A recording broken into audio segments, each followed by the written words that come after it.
मरहबा दोस्तों, आज हम आपको एक ऐसे राज की कहानी सुनाने जा रहे हैं जो बगदाद के एक पुराने कुएं से जुड़ा है। यह सिर्फ एक कहानी नहीं, बल्कि एक ऐसी हकीकत है जो आज भी लोगों के जहन में बसी हुई है।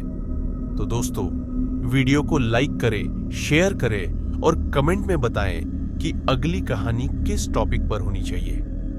बगदाद का मनहूस कुआं यह कहानी उन दिनों की है जब बगदाद इल्म और तहजीब का मरकज हुआ करता था। शहर की बाजारों में मुसाफिरों की भीड़ लगी रहती थी। लाइब्रेरी में उलेमा और तालिबे इल्म की रोशनी हासिल करते थे और हर तरफ एक बेहतरीन तहजीब का मंजर था। मगर इस चमक दमक के बीच एक ऐसी जगह भी थी जो खौफ और रहस्य का मरकज थी। शहर के एक कोने में एक पुराना वीरान महल था जिसे लोगों ने छोड़ दिया था। महल के पीछे एक गहरा कुआं था जिसे मनहूस कुआं कहा जाता था। कहा जाता था कि जो भी इस कुएं के करीब गया वह फिर कभी वापस नहीं आया। दिन के वक्त भी लोग इस जगह से दूर रहते थे और रात के अंधेरे में तो यहां कोई भी कदम रखने की हिम्मत नहीं करता था। कुएं के करीब से गुजरते हुए लोग अपनी नजरें झुका लेते थे। हवा भी थोड़ी अजीब लगती थी, जैसे कोई धीरे धीरे सरगोशी कर रहा हो। वक्त के साथ यह जगह सिर्फ एक अफसाने का हिस्सा बन गई, मगर असली कहानी सिर्फ कुछ लोगों को मालूम थी। रहस्यमयी चीज। एक दिन एक सिपाही रात के वक्त शहर से गुजरता हुआ उस कुएं के करीब चला गया। उसने देखा कि कुएं के अंदर से धुंध निकल रही है। हवा में एक अजीब सी ठंडक थी। सिपाही ने अपनी मशाल जलाकर नीचे झांकने की कोशिश की, मगर जैसे ही उसकी रोशनी कुएं के अंदर गई उसका दिल तेज धड़कने लगा। नीचे सिर्फ अंधेरा था, एक गहरा साया। मगर फिर अचानक एक जोरदार चीख गूंजी।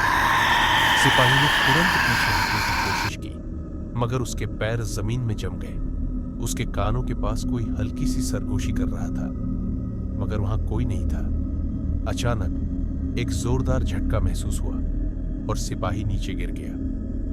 अगली सुबह जब लोग उस सिपाही की तलाश में आए तो उसकी लाश कुएं के बाहर पड़ी मिली। मगर जो सबसे डरावनी बात थी वह यह कि उसकी आंखें खुली हुई थी, जैसे उसने कुछ ऐसा देख लिया हो जो इंसान देख नहीं सकता। उसके चेहरे पर दहशत जम चुकी थी। सुल्तान का हुक्म यह देखकर बगदाद के सुल्तान तक यह बात पहुंच गई।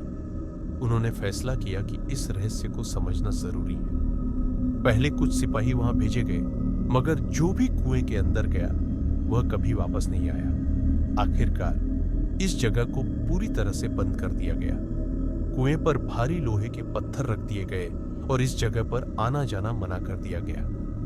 एक जिज्ञासु छात्र, मगर हर शहर में एक ऐसा शख्स होता है जो जिज्ञासा और जुनून में डूबकर कुछ नया करने का सोचता है। बगदाद में एक तालिबे इल्म छात्र जद यह सब सुनकर हैरान था। वह इल्म और रहस्यों का शौकीन था। जब उसने इस कुएं की कहानी सुनी तो उसकी जिज्ञासा और बढ़ गई। उसने बुजुर्गों से सवाल किए, किताबें पढ़ी, मगर कोई भी उसे इस कुएं का असली राज नहीं बता सका। कुएं में उतरने की हिम्मत एक रात चांदनी की रोशनी में जब चारों तरफ सन्नाटा था, जद अपना चिराग लिए उस कुएं के करीब पहुंचा। पहले तो सिर्फ हवा की हल्की सी आवाज थी, मगर जैसे ही उसने कुएं के अंदर झांकना चाहा, एक तेज ठंडी हवा का झोंका उसके चेहरे से टकराया। उसके जिस्म में एक अजीब सी गर्मी और ठंडक का एहसास हुआ, जैसे कोई उसे देख रहा हो। जद ने फैसला किया कि वह इस रहस्य का पता लगाएगा। उसने एक मजबूत रस्सी ली, उसे अपनी कमर से बांधा और धीरे धीरे नीचे उतरना शुरू किया। जैसे ही उसके पैर नीचे जमीन पर लगे, उसे महसूस हुआ कि हवा बहुत ठंडी और भारी है। चिराग की रोशनी में उसने देखा कि वहां चारों तरफ हड्डियां बिखरी हुई थी। अचानक कुएं के एक कोने से एक डरावना साया निकला। उसकी आंखें खून की तरह लाल थी और नाखून खंजर से भी तेज। ये इंसान नहीं लग रहा था, बल्कि कोई रहस्यमयी मखलूकत थी जो इंसानों से नफरत करती थी। जैद ने तुरंत रस्सी को मजबूती से थामा और ऊपर चढ़ने लगा। वह मखलूक उसके पीछे दौड़ी। जैसे जैसे जैद ऊपर चढ़ रहा था, उसे महसूस हुआ कि कोई उसे खींचने की कोशिश कर रहा है। रहस्य की आखिरी रात जैसे ही वह बाहर आया, उसने देखा कि कुएं से काला धुआं निकलने लगा और फिर सब कुछ खामोश हो गया।